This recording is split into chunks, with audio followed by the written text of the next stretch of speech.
ፈጣሪን የሰደቡ ሰዎች ምን ገጠማቸው? አንኪዳ ኖቭልስ የብራዚል ፕሬዝዳንት ለምርጫ በሚወዳደርበት ጊዜ 500,000 ድምፅ ካገኘው ፈጣሪ እንኳን ከስልጣን የሚያወርደኝ የለም ሲል ተናገረ። በእርግጥ እንደተናገረው 500,000 ድምፆችን አገኘ። ነገር ግን ለፕሬዝዳንትነት ሊሾም አንድ ቀን ሲቀረው ታሞ ሞተ። ቶማስ አንደርሰን ባለጠጋና የመርከብ ሥራ ላይ የሚሠራ ነበር። ታዲያ ታላቋን ሁላችንም የምናውቃትን ታይታኒክ መርከብንም ያሰራው እርሱ ነበር። ታዲያ ይህችን ቅንጦት የሞላባትን ግዙፍ መርከብ ታይታኒክን ሰርቶ ሲጨርስ ስለ ጥንካሬውና አስተማማኝነት ቶማስ አንደርሰን ይጠየቃል። እርሱም ፈጣሪ እንኳን ቢመጣ ይህችን መርከብ ሊያሰጥማት አይችልም ሲል ይመልሳል። ከዚያም በመጀመሪያ ጉዞ መርከቢቱ ሰጠመች። ቶማስ አንደርሰንም ከመርከቢቱ ጋር አብሮ ሰጠመ። ለምን ይህንን ታነሳለህ ካላችሁኝ የማንክደው የፈጣሪ ኃይል አብሮን እንደሚገኝ ለማሳወቅ ነው። በመጥፎ የተናገሩት እንደዚህ ከቀጣ እኛ ደግሞ እርዳታንና ልመናንም ስናደርግ አይሰማንም ብለን የምናስበው ለምንድን ነው? ብዙ ጊዜ ሰዎች ለስኬት በሚጓዝበት መንገድ ላይ የሚዘነጉት አንድ ነገር ቢኖር ጸሎትን ነው። እኛ ሰዎች መካድ የማንችለው ዕውቀት ከሚታየው ዓለም ጀርባ ስለሚከናወነው የማይታየው ዓለም ነው። ብዙ ጊዜ በማይታየው ዓለም ውስጥ የሚከናወነው ተግባር ለጸሎትና እኛ ከፈጣሪያችን ጋር ባለን ግንኙነት ላይ ይወሰናል። የሚታየው ዓለም የማይታየው ዓለም ነጸብራቅ ነው። የምትፈልጉትን ነገር ሁሉ ከምትፈልጉበት መንገድ በተሻለ ፈጣሪያችሁ እጅ ላይ መቀመጡን አስታውሱ። ታዲያ ይህንን ውድ ነገር ሊሰጣችሁ እርሱ አንድ ነገርን ብቻ ጠየቀ። እርሱም ጠይቁኝ። እንዴት እጠይቃለሁ ካልን ደግሞ ከፈጠረን ጋር የሚኖረን ኅብረት ጸሎት ማለት ነው። ይህች ምድርን ከረገጥን ጀምሮ ማደግ ስንጀምር በተፈጥሮ ከመንፈሳዊ ዓለም እየተነጠልን በምድራዊ ዓለም ውስጥ መዝቀጥ እንጀምራለን። ይህ ጉዞ ደግሞ የማያልቅና ሩቅ የሆነ ጉዞ ነው። ስለዚህ በጸሎት ወደ ምንጫችን፣ ወደ መነሻችን፣ ወደ ፈጣሪያችን መመለስ ይገባናል ማለት ነው። ስለዚህ አንድ ነገር አሳስባችኋለሁ። ሁልጊዜም ልታቋርጡት የማይገባ ዕለት ተዕለት ልታደርጉት ከሚገቡ ነገሮች መካከል ጸሎት የመጀመሪያውን እንድታደርጉት እጋብዛችኋለሁ። ምክንያቱም በጸሎት ውስጥ በርካታ ስኬት፣ በርካታ ማሸነፎች አሉ። እኔ ከትምህርት ቤት የተባረርኩኝ፣ የትኛውም ዲግሪ የሌለኝ፣ ለ3 ዓመታት መኪና ውስጥ የኖርኩኝ፣ እጅግ ተስፋ የቆረጥኩ ሰው ነበርኩኝ። የተቀየርኩትም ሕይወት የመለወጥም የጀመረው የማላስባቸው እንደዚሁም ያልጠበቅኳቸው ትልልቅ ነገሮች በሕይወቴ መፈጸም የጀመሩት መጸለይ የጀመርኩለት ነው። ፈጣሪ እንድትጸልዩ ይፈልጋል፣ እንድትጠይቁትም ይፈልጋል። እስቲ ደግሞ ስንጸልይ የምናገኛቸውን 5 ጥቅሞች እናውራ። አንደኛ መረጋጋት ነው። ይህ ማለት ነገሮች ሁሉ በነበሩበት እየቀጠሉ ሊሆን ይችላል። ነገር ግን ጸሎትን በምናደርግበት ጊዜ ፈጣሪ አብሮን እንዳለ ስለሚሰማን መረጋጋት እንጀምራለን። አንዳንድ ጊዜ ጭንቀቶች የሚመነጩት በሚፈጠሩት ሁኔታዎች ላይ ብቻ ተንተርሶ እንዳልሆነ ልትረዱ ይገባል። የብዙዎቻችን ጭንቀት በገጠመን ችግር ላይ እውነተኛ መፍትሄ ያለው አካል እንዳለ ስለማይሰማን ነው። ወይም ብቻችንን ያንን ችግር ልንጋፈጠው እንደሆነ ስለምናስብና የኛ ጉልበት ከችግሩ አንሶ ስለሚታየን ነው። ታዲያ ጸሎት በምናደርግበት ጊዜ እንደዚህ ሁሉ ሐሳቦቻችን በአንድ ጊዜ ይቀለናል። ምክንያቱም በምንጸልይበት ጊዜ የምንጸልይበት ፈጣሪ ከኛ ጋር መሆኑ ስለሚሰማን ነው። በመቀጠል ከፈጣሪያችን የሚበልጥ ችግር እንደሌለ ስለምናውቅና የዛ መፍትሄ ፈጣሪ ጋር እንዳለ እርግጠኛ ስለምንሆን ነው። ገና ችግሩ ሳይፈታ የመረጋጋትና የእረፍት ስሜት ይሰማናል። ሁለተኛ መልካም ነገሮች ወደኛ እንስባለን። ጸሎት ሁልጊዜም ጥያቄ አይደለም። ጸሎት ማመስገንንም ይጨምራል። ግዴታ የተለየ ልዩ ነገርም አያስፈልግም። ስላለንና ስለ ጥቂቱ ማመስገን። በምናመሰግንበት ጊዜ ነገሮች ወደኛ መሳብ ይጀምራሉ። ሰዎች እናመስግን ካልን ስለ ጤና፣ ስለ ተሰጡን ነገሮች፣ ነፃ ስለሆኑ ግን በገንዘብ ቢተመኑ ውድ ስለሆኑ ስጦታዎቻችን ማመስገን እንችላለን። አስቡት እስቲ እያንዳንዱ የሰውነት አካላችሁ በስንት ይገመታል? በገንዘብ። ስለዚህ ውድ የሆኑ ነገሮች በሙሉ በነፃ ተሰጥተውናል ማለት ነው፣ ሕይወትን ጨምሮ። ስለዚህ ማመስገን ይገባናል።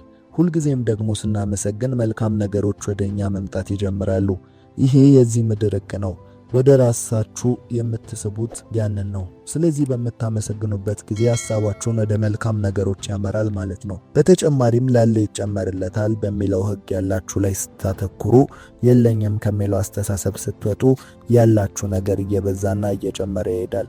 በዚህ ህግ ውስጥ ዋናው ነገር ከሌላችሁ ይልቅ ያላችሁን፣ ከጎደላችሁ ይልቅ የተረፋችሁን በደንብ በማስተዋል ነው። ህይወት በራሷ ባህሪዋ ይህንን መሰል ቅርጽ እንዳላት አስተውሉ።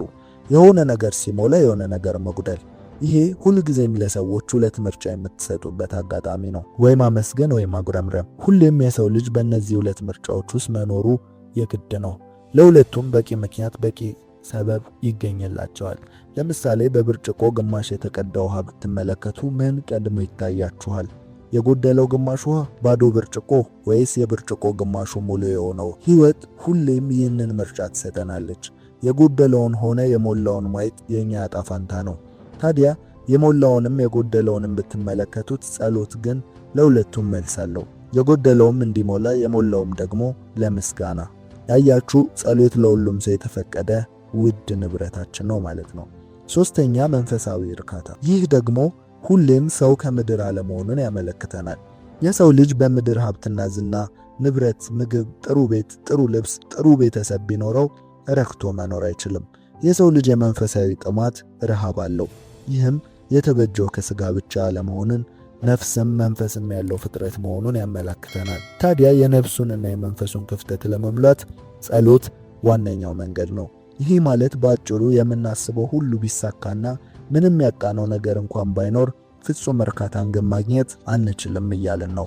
ዋነኛ ምክንያቱም በምድር ላይ ያሉ ቁሳቁሶች በሙሉ ለስጋ እንጂ ለነፍስና ለመንፈስ የሚፈይዱት ጥቅም ስለሌለ ነው። ስለዚህ ሁሌም ነፍስ የህልውና ጥያቄ መጠየቅን ትጀምራለች።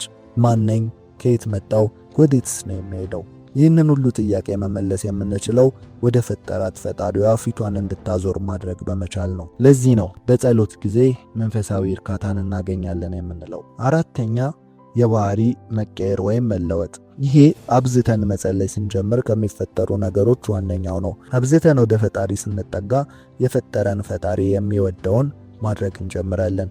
ይህ ማለት ደግሞ ከሌላው ሰው በተለየ በባህሪ መገራት፣ ራሳችንን መግዛት፣ ለፍላጎቶቻችን ሁሉ መገዛትን እናቆማለን። ራሳችንን በቀላሉ መቆጣጠር እንችላለን። ይህንን ኃይል የምንቀበለው ከፈጣሪ በጸሎት በኩል ብቻ ነው። ስለዚህ ስለ ጸሎት ስናስብ ሁልጊዜም ቀን በቀን ዕለት ተዕለት ራሳችን ላይ የምንፈልገውን የባህሪ ለውጥ መገንባት እንችላለን ማለት ነው። አስተውሉ። ብዙ ሰው ትልቅ ደረጃ ቦታ ደርሶ ባህሪው ግን የትንሽ ሰው ሊሆን እንደሚችል ተመልክተን እናውቃለን። የተለመደ ነው። ሰው ሲንቅና ሲያንቋሽሽ፣ ለሰው የሚገባውን ክብር ሲነፍግ፣ ካለበት ስልጣንና ከፍታ አንጻር የማትጠብቁት ሲሆን ይስተዋላል። በድሃ ገንዘብ መክበር፣ የማይገባን ጥቅም መውሰድና ለገንዘብ ሲሉ ብዙ አጸያፊ ነውሮችን መፈጸም እንደዚሁ። የሰው ልጅ ስጋዊ ብቻ ሲሆን የሚከሰተው ችግር ዋነኛው እነዚህ ናቸው። ሰው ለህሊናው መታመን ያቅተዋል። ታዲያ ለዚህ ነው እኛ ስጋዊ ብቻ ሳንሆን መንፈሳዊያን ነን የምንለው። ሁለቱንም በአንድ ካልያዝን የማንነት ቀውስ ውስጥ እንገባለን። ስለዚህ መንፈሳዊነትን ተለማመዱ። ለሰው ልጅ ሞራልና ለህሊናችሁ ህግ ተገዙ። እነዚህ የፈጣሪ ስጦታ ናቸው። ይህንን አስጠብቀን መኖር የምንችለው ደግሞ ብቸኛው መንገድ ጸሎት ነው። በጸሎት ውስጥ መልካም ሐሳቦች በልቦናችን መሙራት ይጀምራሉ። ስለዚህ ጸልዩ። አምስተኛ ጸሎት ለህልማችን እውንነት ይረዳናል። ይሄ የመጨረሻ ነጥባችን ነው። ጸሎት ትልቁ በውስጣችን የሚገነባው ነገር ቢኖር እምነት የሚባለውን ነገር ነው። እምነት ደግሞ ሰው ያሰበበት እንዲደርስ ዋነኛው የማይደራደሩበት እውነት ነው። ታዲያ በጸሎት ውስጥ የመጀመሪያው ነገር የመጣንበትን የተፈጠርንበትን ምክንያት ማወቅ ስንችል፣ ሁለተኛው ደግሞ እዛ መድረስ የምንችልበትን ተስፋ እንቀበላለን። ያ ተስፋ በብዙ መውደቅና መነሳት ውስጥ እንድንቀጥል ኃይል የሚሰጠን ጉልበታችን ነው ማለት ነው። በአጭሩ ያ ተስፋ እምነታችን ነው። ስለዚህ በህይወት ሂደት ውስጥ ራእያችንን ወይም ህልማችንን ከማወቅ አንስቶ እስከ መፈጸሙ ድረስ የሚያደርስ መንገድ ጸሎት ይባላል። በጸሎት አሁን የጠቀስኳቸው ሁሉም መንገዶች የተዘጋጁ ናቸው። በመጨረሻም አንድ ነገር ላስታውሳችሁ። ፈጣሪ ብዙ ነገር ይዞላችኋል፣ ግን ሊሰጣችሁ እንድትጠይቁት ይፈልጋል።